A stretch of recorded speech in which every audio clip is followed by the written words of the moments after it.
on your radio, on the LBC app, and Play LBC. leading Britain's conversation. This is LBC. From Global's newsroom at 6 o'clock, in the last few moments, the government has confirmed it will increase undergraduate tuition fees for all higher education providers. The Education Secretary says the move will bring fees in line with forecast inflation for the next 2 academic years. The Skills Minister, Baroness Jacqui Smith, has been speaking. So what we have proposed is that we will, as we did this year, increase tuition fees by inflation. We will do that for the next 2 years, and then we will legislate to ensure that every year tuition fees go up by the rate of inflation. There are calls for a thorough investigation into allegations Prince Andrew asked a police officer to dig up dirt on Virginia Giuffre. Scotland Yard says it's actively looking into claims of an attempted smear campaign against the woman who accused him of sexual assault.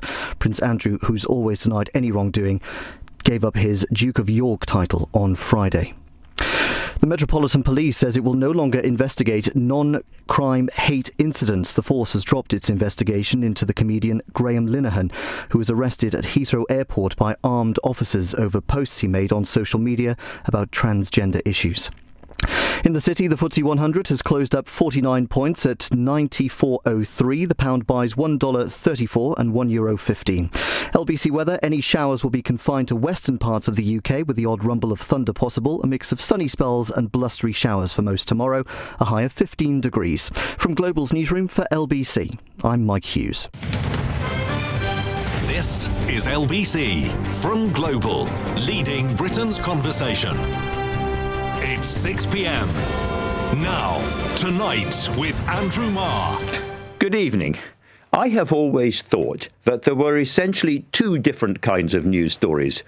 First, the "so this happened" kind, which are interesting enough, but you move on from. I mean, this person sentenced to that, or this familiar scandal, or that road accident. You want to know, but you don't think for long about them afterwards.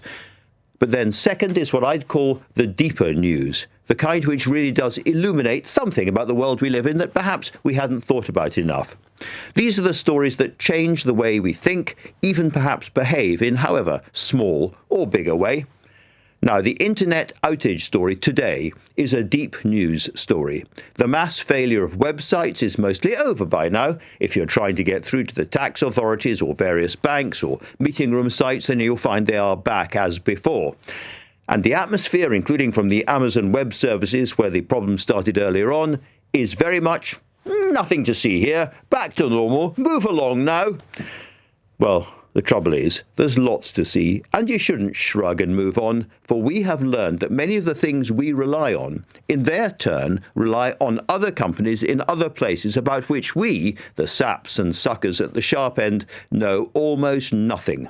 The cloud isn't a cloud. It's a giant shed sucking up huge amounts of energy. And it may not be a shed anywhere near you. It could be in Slough or Manchester or the London Docklands, but more likely it's in the United States.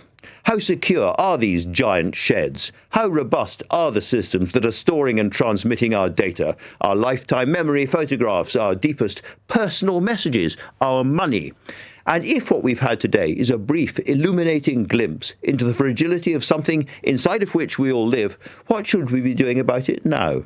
Well, let's begin tonight with Vili Lehdonvirta, a professor and author of Cloud Empires, How Digital Platforms Are Overtaking the State and How We Can Regain Control. Professor, thank you very much indeed for joining me. First of all, can you just explain to people listening, thinking of all the data I was talking about, those photographs and the bank details and the rest of it, where actually are they stored? Sure. Good evening, Andrew. So the cloud is a bit of a misnomer in the sense that it suggests that those data are somehow diffused into the atmosphere, whereas actually they are concentrated into these large, as you said, sheds, but I refer to them as factories, computing factories. And there are about 500 different locations around the world in which these large hyperscale data centers are concentrated. And indeed, many of them are in the US. There are also many around London, in Dublin, and various other places.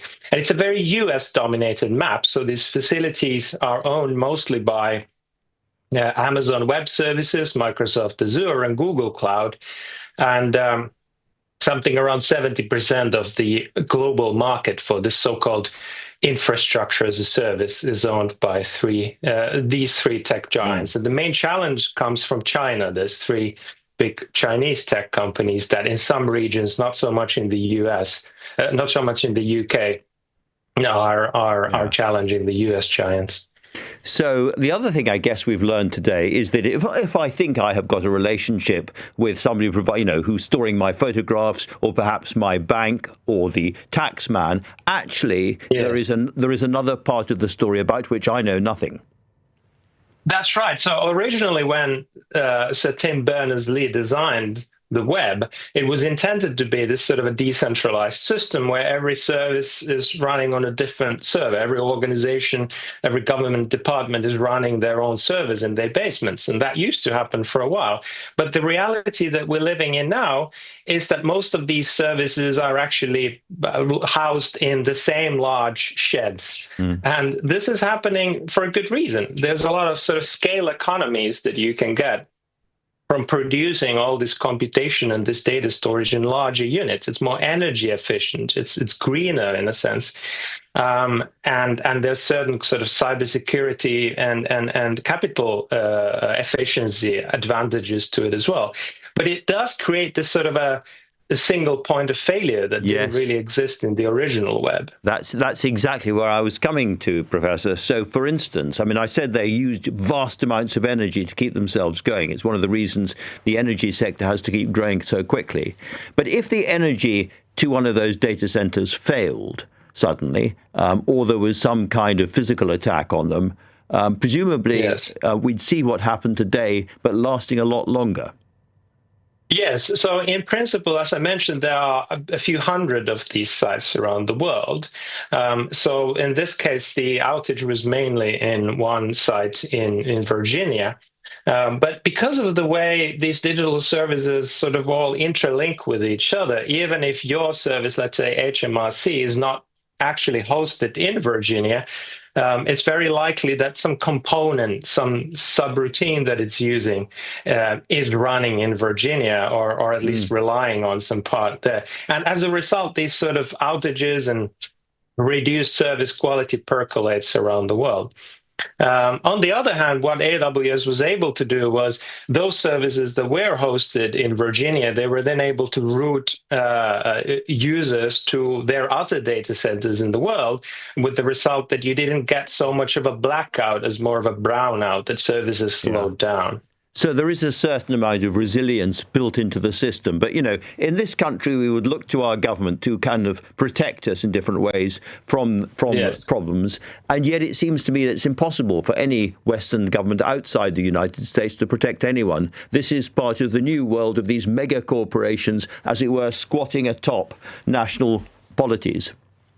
Well, the UK has had a cloud-first policy for public sector digital services for many, many years now. And according to our research, something like 75% of UK public sector digital services are running on either AWS or Microsoft Azure.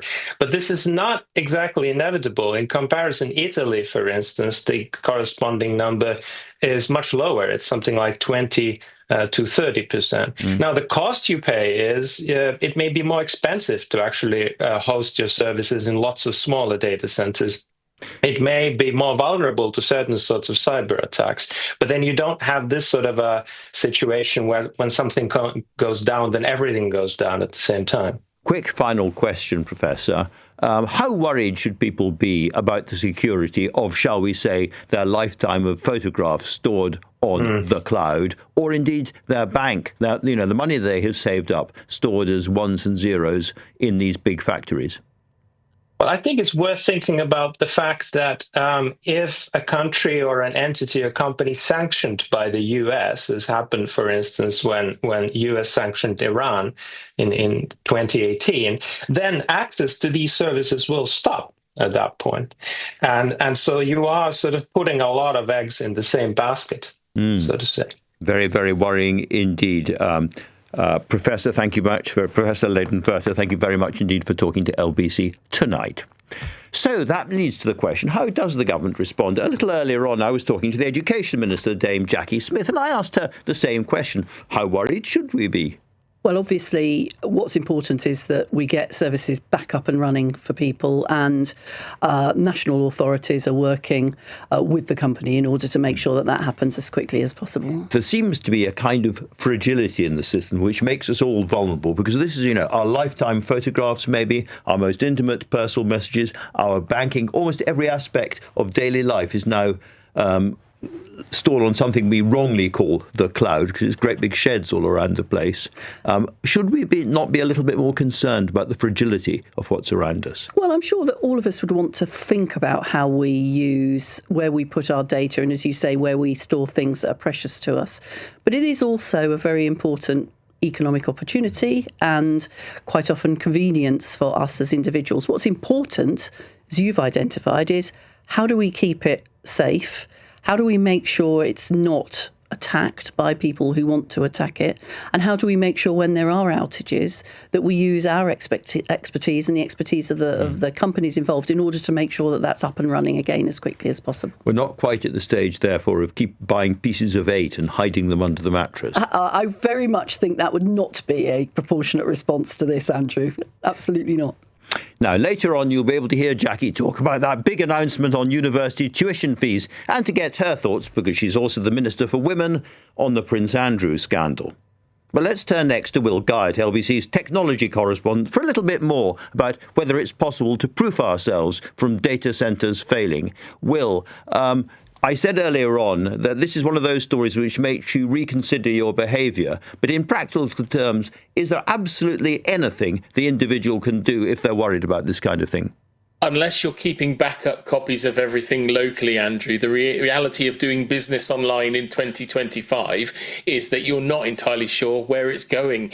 You're signing off the terms and conditions for these companies to offshore your data wherever they fancy, routinely changing between any one of these big companies. So the best way to make sure you keep hold of this stuff is keep yourself a local backup too. But then you're spending 100, 150 quid, depending how many photos, etc. you're storing, and that's part of the challenge. The reality is cloud storage and hosting websites in the cloud is significantly cheaper. If our government suddenly said tomorrow we're changing strategy and we're going to invest in a load of new servers for the UK government, it's going to cost us £60 billion to install, we would all go crazy, because it's the reality is these services are pretty reliable, but no service has 100% uptime. That's the reality of this, and we're expecting that as a society. We want it all the time, operating 24/7.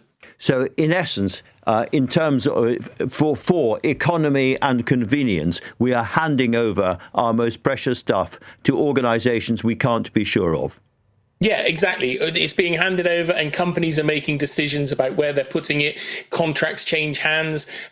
Companies try to get the best deal in order to store this stuff in these big sheds. Without getting too technical about the big sheds, Will, do we understand yet what went on wrong today? Roughly speaking, let me start by saying the internet, behind all of this on the internet, there's a thing called the domain name system. It's a bit like the telephone book. It points different parts, different bits of the web. You can find different websites, etc., by lots of long numbers.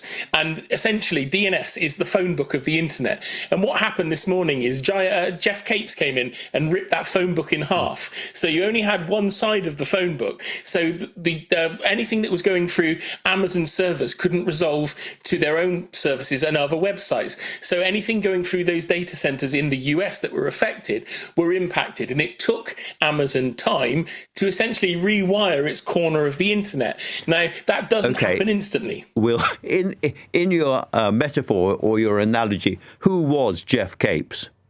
I think on this instance, Jeff Capes is not Korean or Chinese. Jeff Capes is a man called Ken, somewhere in Wyoming, who was doing an update on a server yesterday afternoon that updated overnight and went wrong. I don't think this was anything more nefarious than that. But it shows you, like you've said all along tonight, Andrew, the dependency on a shrinking number of organisations to keep ourselves online. Thank you very much indeed, Will. Well, Ken in Wyoming, if you are listening, we are very, very cross with you. Now, the Energy Secretary, Ed Miliband, unveiled his green energy plan over the weekend, which boasts that he can create 400,000 jobs. I'll be speaking to the former chief economist of the World Bank to ask, is this plausible? Time now, 6:15. This is LBC. Experience. It's knowing the difference between a good deal and, well, a great deal. Right now, get 3 months free when you take out Saga Health Insurance. You get 24/7 GP access whenever you want it, and the freedom to choose your preferred private hospital with your own room should you need it. Search Saga Health Insurance for a quote today. New customers starting a policy before the 27th of November pay by monthly direct debit for the first year. Terms and conditions apply. Over 50s only. So, what's on your to-do list today? Why don't you check if you're eligible for pension credit? It tops up your pension income and also opens up help with heating bills, council tax and more. Search pension credit on gov.uk or call 0800 99 1234. There's nothing to lose. Check today. Pension credit. Credit where credit's due. Eligibility criteria apply. I like my private details on a need-to-know basis. In other words, I need to know them and you don't. That's why I use Bitdefender whenever I'm connected, working tirelessly in the background to protect me across all my devices, keeping my digital identity confidential, on the down low, on the hush-hush, trusted by the experts, used by the pros. Bitdefender, a global leader in cybersecurity. Trusted, always. Verify now at bitdefender.com. Tonight with Andrew Marr. Watch live on both Global Player and the new LBC app. 6:16, and now a very big announcement for students. The government has confirmed they are raising tuition fees in line with inflation for the next 2 years. And it wasn't the only big announcement for youngsters today, as a brand new V-level qualification was unveiled this morning. I spoke to the Minister for Skills, Baroness Jacqui Smith, this afternoon and asked her, what exactly is this new V-level? Well, what we're announcing today is a post-16 white paper. Our plans to make sure that in a country that's changing rapidly, where as a government we're trying to renew the country, young people have got the routes through qualifications to get the jobs that they want, that will also make a difference to the renewal of the country and the skills that we need as a country. And of course, you will obviously already know about an A-level route, which if you were academic, you might well take. So that's advanced level. Does V stand for vocational? V stands for vocational, but these are courses for students aged 16 to 19. So you've finished school, you've done your GCSEs, you're thinking about sixth form or college, and the choices that are available to you. Now, you might want to do an apprenticeship. You might say, well, I'm very academic, or I want to go to university, so that's an appropriate route. You might say, I know that I want to work in health and care or engineering or digital. I'm absolutely clear about it, in which case there is a T level, the size of 3 A levels, that is where you get a industrial placement to go alongside some really detailed learning about that particular occupation. Right. Or you might say, look, I know I learn better through applying my knowledge. I think I want to go into that area or that area, but I'm not completely sure. So I want to keep my choices open, but I want a more vocational, more applied route. That's what V-levels are going to provide. At the moment, there are 900 qualifications facing young people. Bringing them together into 3 clear routes where young people know what they're going to get helps those young people, and it helps us as a country as well.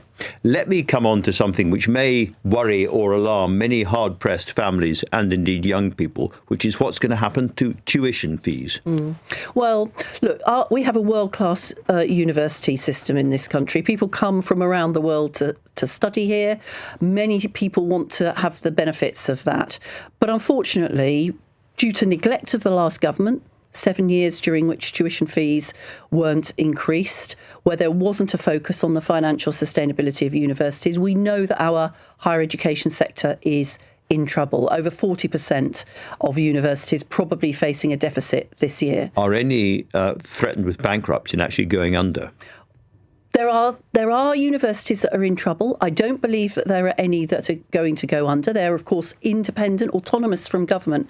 But what they need is certainty of income. So just for people listening, what is actually going to happen to tuition fees? So what we have proposed is that we will, as we did this year, increase tuition fees by inflation. We will do that for the next 2 years, and then we will legislate to ensure that every year tuition fees go up by the rate of inflation. That means universities... So what will they be this year? They will be just under £10,000, and of course, depending on what the rate of inflation is, will determine what they are in the future. It is an expectation of an investment from young people in their future. Of course, there are no costs up front for people who want to go and study at university. There are loans that can be taken out. And of course, recognising the challenge, particularly for lower income families, we've already announced that we'll be reintroducing maintenance grants as well, something else stopped by the last government.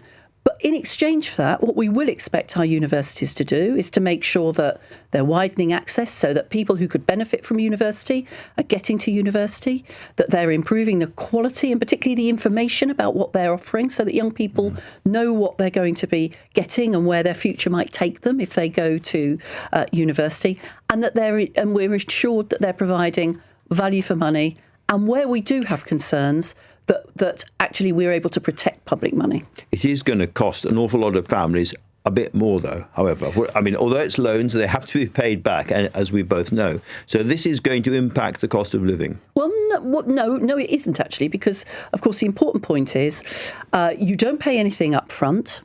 You don't pay depending on how much you've borrowed or what the rate of interest is.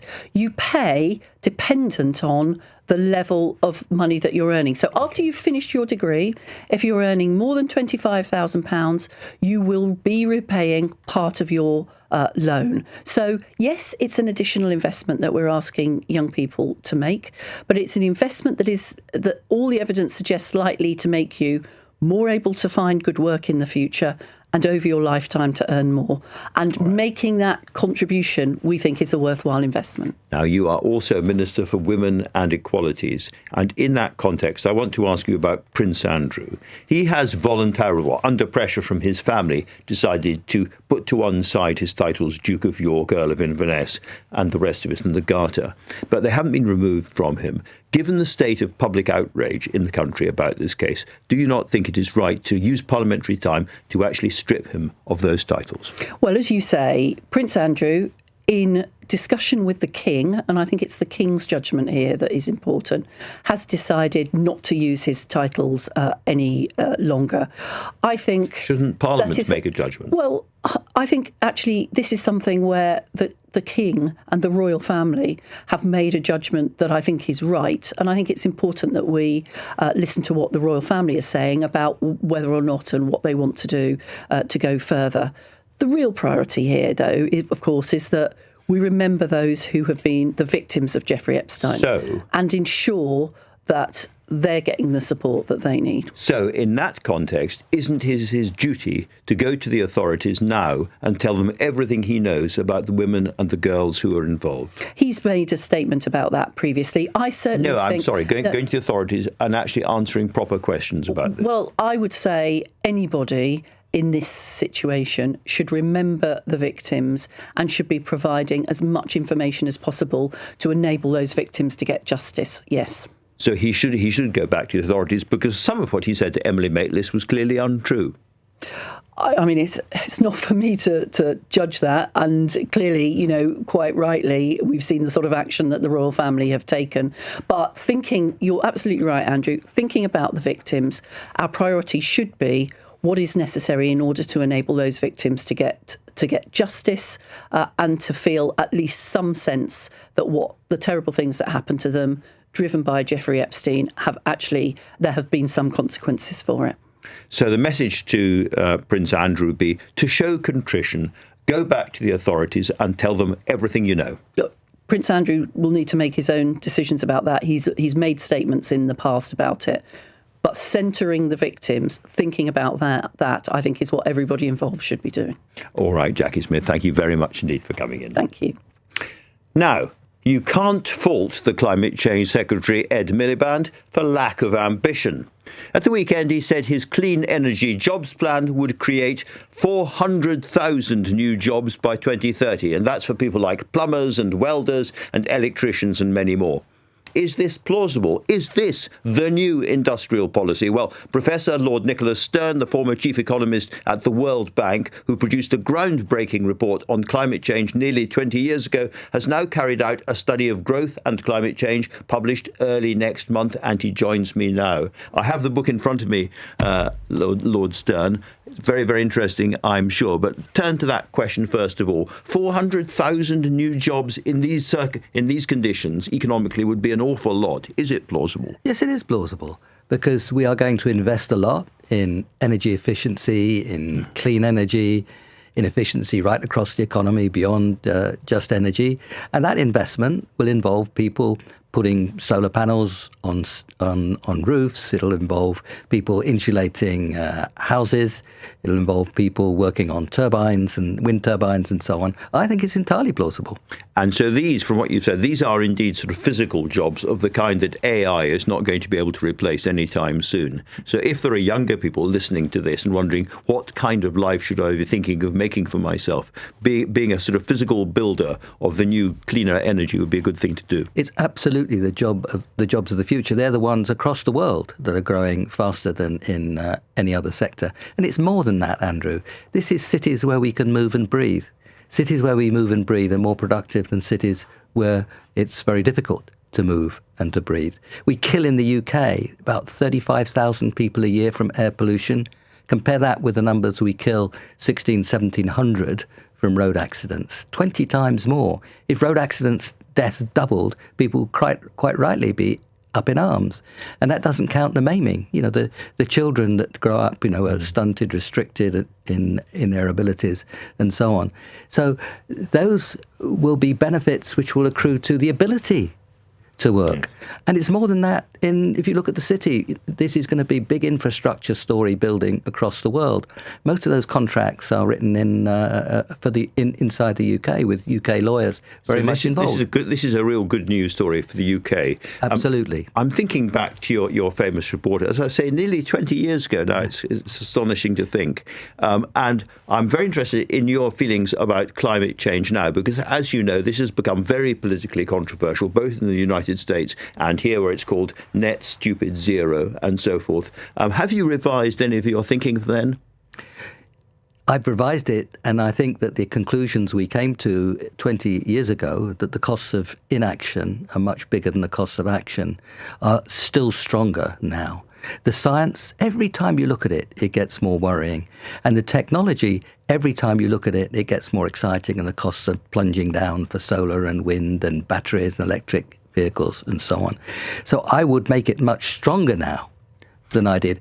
I mean, let me ask you about the scarier bit. Yeah. What numbers particularly worry you at the moment?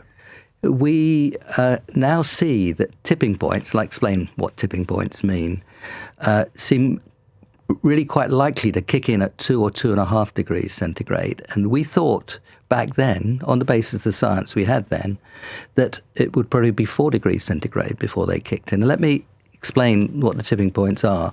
That's, for example, the dying back of the coral, and that profound effects on shipping, on the whole fishing industries of the world and the structure of our oceans. We're talking about potential collapse of the Amazon forest and the release of so much carbon dioxide from that process. We're talking about the thawing of the permafrost and releasing of methane. We're talking about ice sheets, land-based ice sheets sliding into the oceans. If you remember Archimedes' principle, it pushes up the bath. It pushes up the level very quickly. So in short, we are closer to the edge now than you thought we would be when you wrote the report. A lot closer to the edge. And remember what the edge means. It means large parts of the world, whether it's Bangladesh or expansion of the Sahara Desert, southern Europe starting to look a bit like the Sahara Desert. This is a story that will involve large parts of the world where it's very difficult to make a living, indeed where it's very difficult to stay alive. And that will mean hundreds of millions of people on the move if we get to something like 3 degrees. If you're worried about immigration. If you're worried about big movements of people, you'd better be worried about climate change. So there's the dark shadow of the story. Let's look at the slightly brighter side, because you call your new book The Growth Story of the 21st Century, not a growth story. This is where our economic future is, in your view. Absolutely. We have in our hands, if we make the right investments, and we have to invest a lot, and that's what Ed Miliband's been talking about, but we have in our hands a new growth story. Cities where you can move and breathe, much more efficient in our use of resources, including energy. Efficiency is productivity, is growth. You're talking about the clean energy is now cheaper than the dirty across most of the world. That is a growth story, and it's very attractive. Yeah. All right, Lord Stern, the most important conversation of the evening. Thank you very much indeed for coming in and talking. Pleasure, Andrew. As Prince Andrew creates yet more pain for the royal family, do you think our parliamentarians should be stepping in to strip him of his privileges? We'll discuss that later, but the time now is 6:30 and Mike Hughes has your news headlines. The government is to increase undergraduate tuition fee caps for all higher education providers in England. The move will bring fees in line with forecast inflation for the next 2 academic years. It's reported the royal family believe allegations against Prince Andrew should be examined in the proper and fullest ways. The former Duke of York is alleged to have asked a police protection officer to dig up dirt on his sexual abuse accuser, Virginia Giuffre. Prince Andrew strongly denies abusing Ms. Giuffre. Donald Trump says he doesn't believe Ukraine will win the war against Russia. The comments follow a reportedly fractious meeting at the White House between the US President and Volodymyr Zelensky last Friday. LBC weather, heavy showers confined to the west of the UK overnight. Sunny spells and showers for most tomorrow, a high of 15 degrees. This is LBC. At TfL, we're helping make roads safer. We're continuing to roll out lower speed limits because 20 miles per hour roads have already seen 24% fewer collisions causing death or serious injury. We're also improving junctions to help keep you safe and improving visibility for our bus drivers with new wing mirror cameras. Search TfL Improvement Plan. To the Mayor of London and TfL, every journey matters. Comparison of collisions data before and after implementation of 20 miles per hour speed limit. Mickey could try to sell his car privately. Or get it sold today with We Buy Any Car. He could spend days on end trying to sell to a bunch of time wasters. Or sell in a flash and head to the fun fair with the kids. Proper gutted. Or proper impressed. To get a quote in 30 seconds, enter your reg number now at WeBuyAnyCar.com. Fraud can happen faster than you think. But at Barclays, we use innovative technology that spots fraud in under a second. And our dedicated team of experts work 24/7. So you can go about your day knowing we never stop working to keep you and your money safe. Search Barclays Fraud Protection to see how you can stay one step ahead. Barclays. Make money work for you. Tonight with Andrew Marr. Listen on your smart speaker. Just say, play LBC.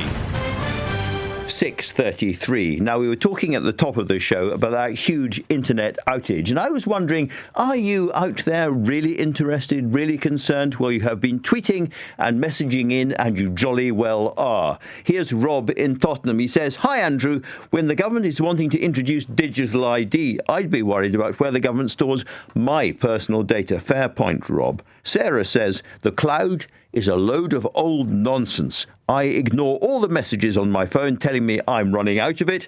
Clouds are for the weather. I back up the important stuff on an external hard drive." Everybody listening, listen to Sarah. And Andy sent us this via WhatsApp. "Think I'm going to put 20 quid under the bed." May not be enough, Andy. Now, if you want to give me your thoughts too, please do text in on 84850 or email mar@lbc.co.uk.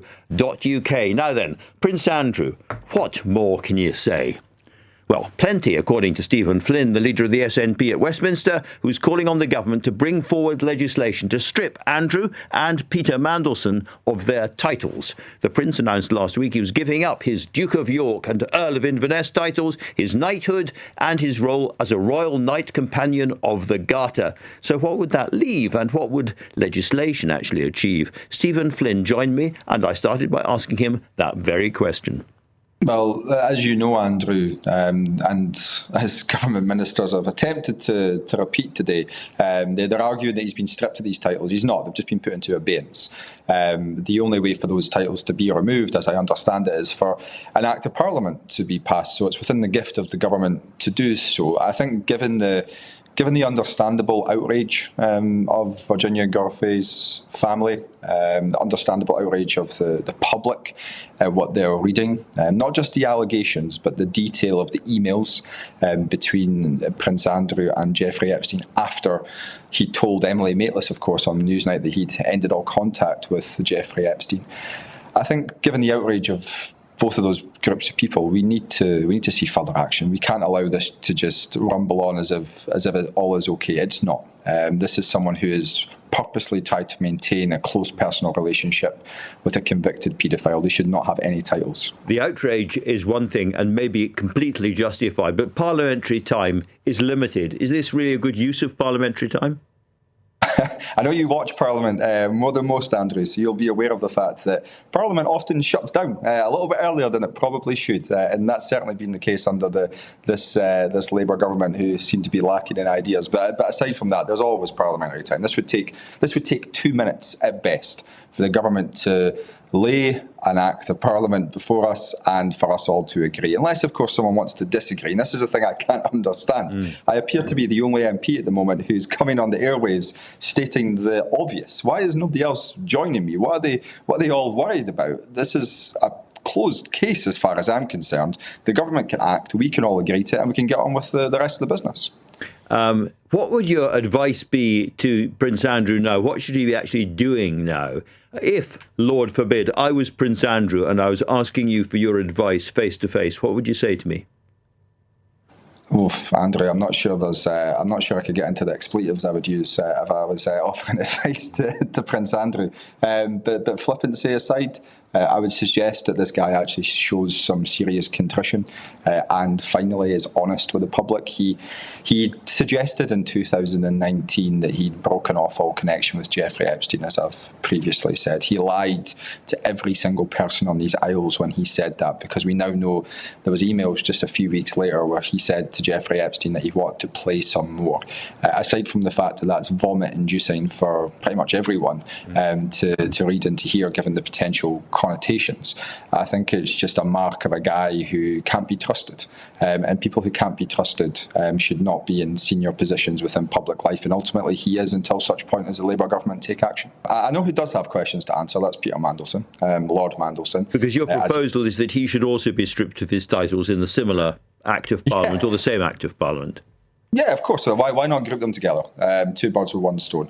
And look, the Conservative politicians in Parliament were outraged at Lord Mandelson's actions, where he sought to undermine the British system by saying that Jeffrey Epstein wouldn't have found himself in this position if he was in the UK. He told Jeffrey Epstein to fight, despite him being convicted of sexual matters with a minor. And yet he's still a Lord. So when you add that to the situation with Prince Andrew, I think most folk are just outraged and very confused as to what's going on and wondering when we're going to get action, Andrew. Do you think there's more to come? I fear there's more to come. I don't think any of it's going to be good. We're seeing this drip of emails, which is obviously painting a number of people, usually those in a high status in society, in a very bad light indeed. And the content of some of them is just outrageous. We've obviously got the book, which I believe is coming out tomorrow. I think many of us will be seeking to read that in an early course to properly understand the gravity of the situation and the allegations that are being made. But irrespective of those allegations, the emails are there, plain for all of us to see.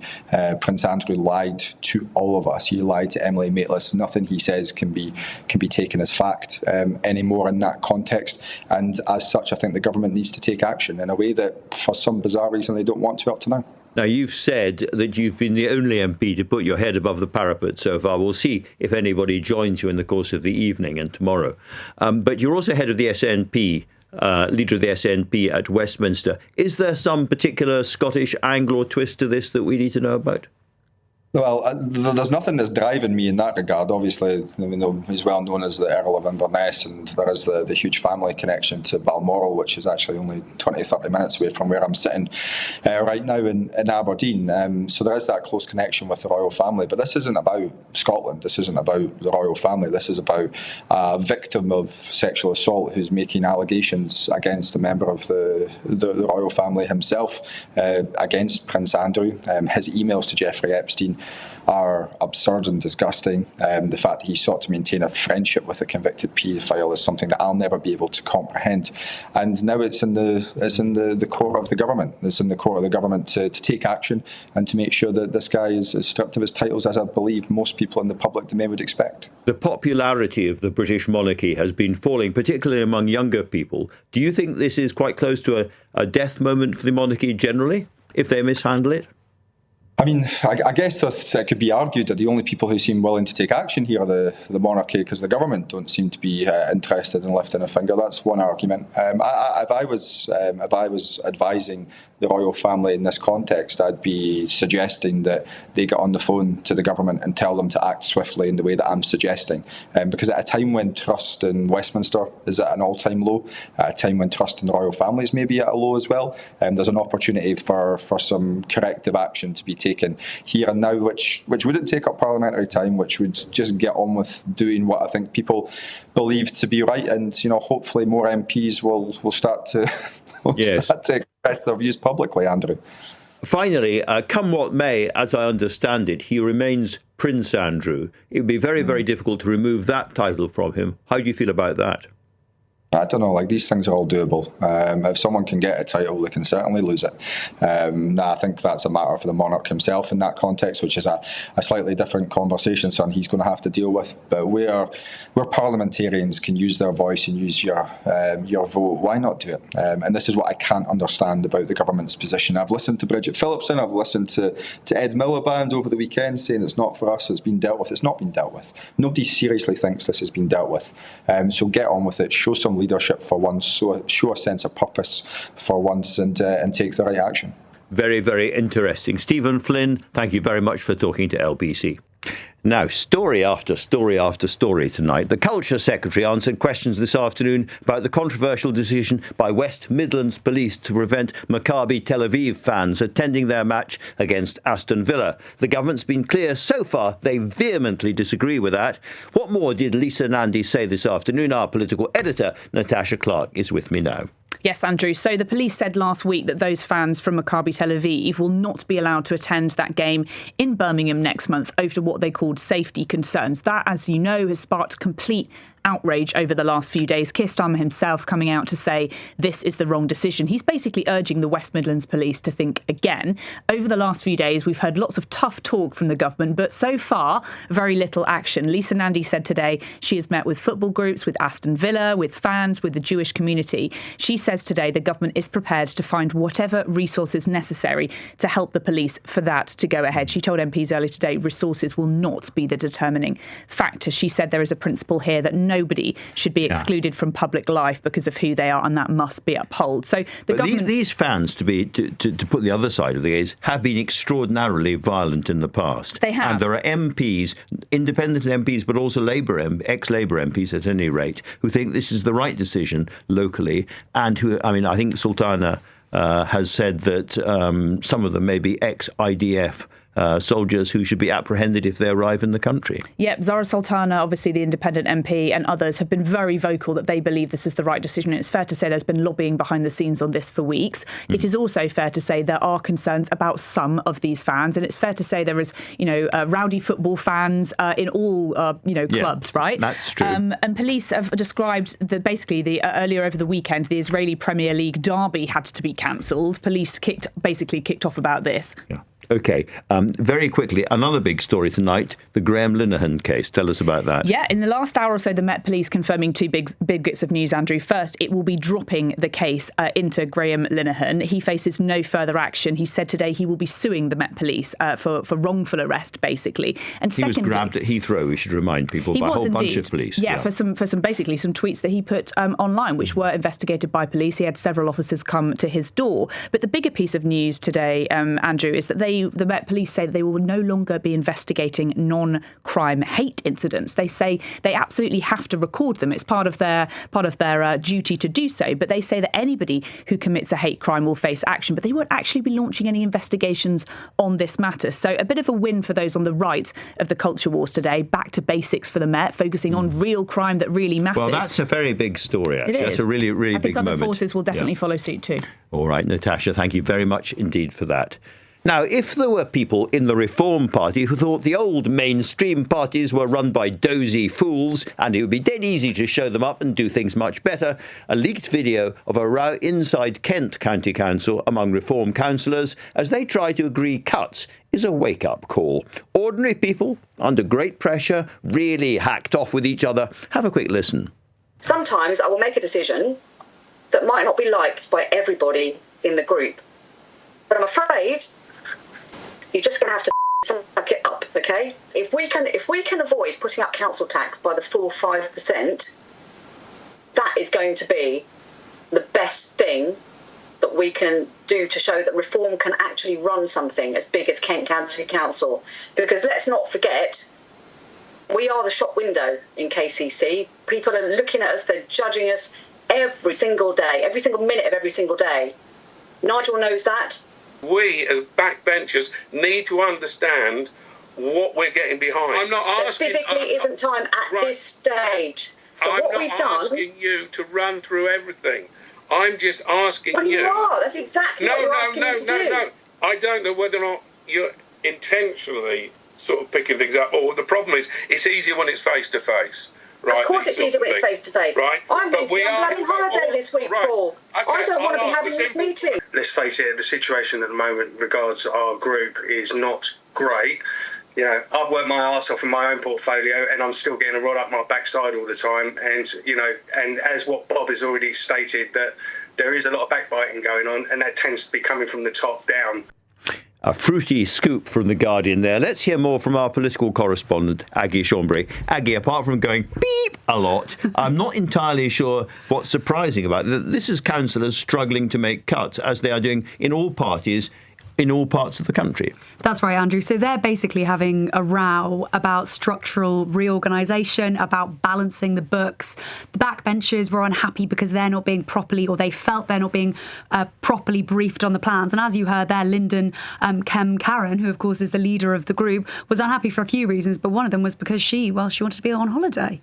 Now, surprisingly, those four councillors who have been suspended from Reform UK, Paul Thomas, Oliver Bradshaw, Bill Barrett and Maxwell Fothergill, they have had the whip suspended not because of their conduct in that meeting, no, but because Reform UK have found evidence that they brought the party into disrepute. It's confirmed, though, that is not about their behaviour in the meeting. And Richard Tice, the deputy leader, was basically saying earlier, look, you need to be able to have these robust meetings behind closed doors. This is exactly what we should be having these, and then come out with a unified view. But what they're unhappy about is basically how the leak actually came about, and that is what they are currently investigating. Somebody leaked all this stuff. Because, I mean, as I say again, again, I'm not surprised really by a vehement argument about cuts. That is what you'd expect, and Richard Tice is right about that. But also they say, we are the flagship council, everybody is looking at us. And that is also true. If Kent County Council can't produce really dramatic cuts and keep council tax rates down, then that puts a bit of a question mark over the whole kind of,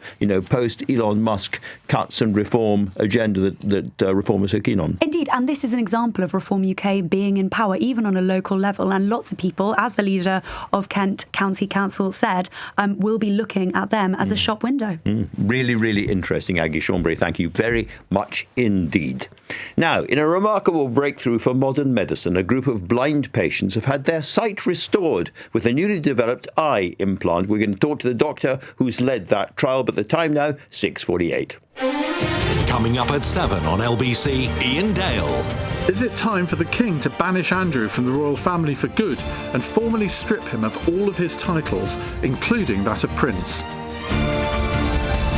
Ian Dale on LBC. Train to Chichester, flasks filled, snacks packed, all ready for Maisie's first stargazing adventure. Come on, Maisie! Follow everyone up to the top of that hill.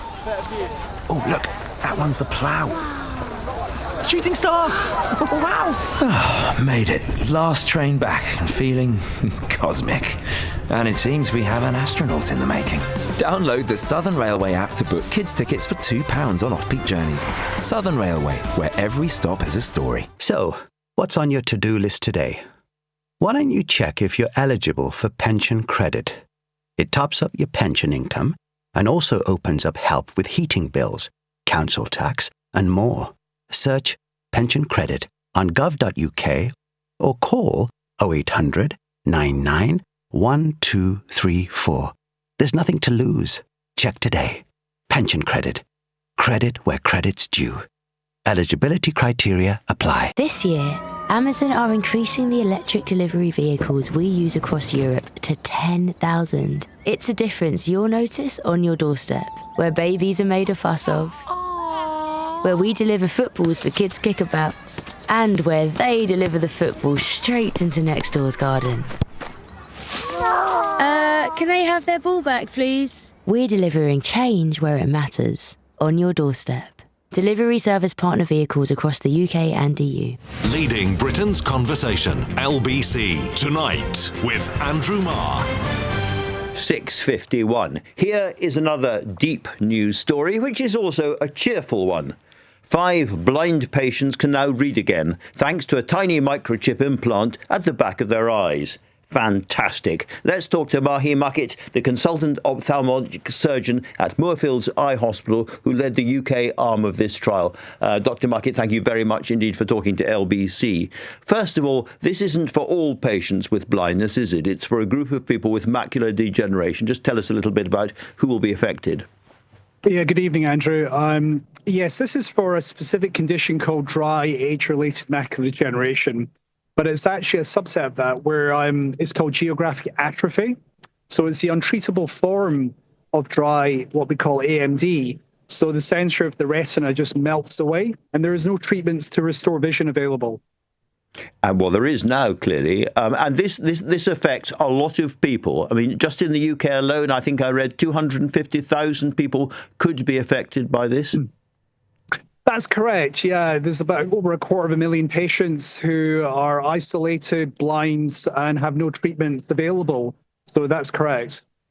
So this is absolutely massive news. I think you yourself have said you found the results astonishing. Just tell me a little bit about what it was like when your first patients opened their eyes after the implants were in. Yeah, I mean, I kind of, when the patients came on to the trial at Moorfields, I had 5 patients. I didn't really promise them too much, but when I actually saw what they were doing, I mean, we had a patient who was able to switch on the device, pull out a novel, start reading fluidly, and then start doing crosswords. And she's completely blind. It's completely remarkable. Yeah, absolutely astonishing. And without getting too technical, presumably this is a tiny, is it a photovoltaic cell or what is it at the back of the eye? I mean, the way to look at it is it's a microchip 2 by 2 millimeters, a bit like a SIM card. Is solar panels, which are the photovoltaic cells, and it's powered by light, by infrared light. So completely wireless, sits inside the eye. This is fantastic. Final question. Do you think there are other widespread forms of blindness for which there is a treatment coming before too long? Yeah, I mean, the big elephant in the room is the genetic eye diseases, retinitis pigmentosa, Stargard's disease, where it affects a much younger population who are going blind at much younger age. So this particular chip is well designed for those patients, and I understand trials will be taking place over the next few years. Well, in the world today, I've noticed all the bad news stories seem to come from politics and all the good news stories seem to come from medicine. Doctor, thank you very much indeed for talking to LBC. An extending ladder, a hammer to smash a window. That was all it took thieves to break into the Louvre in Paris yesterday. Now, they did not nick the Mona Lisa, but they did steal France's equivalent of the crown jewels, including jewellery belonging to Napoleon and his wife. It seemed so easy. Let's talk now to Anthony Amore, the art theft expert and investigator and author of the upcoming book, The Rembrandt Heist. Thank you for joining us. You're the man who knows about heists. Were you surprised how easy it seems to be to break into the Louvre?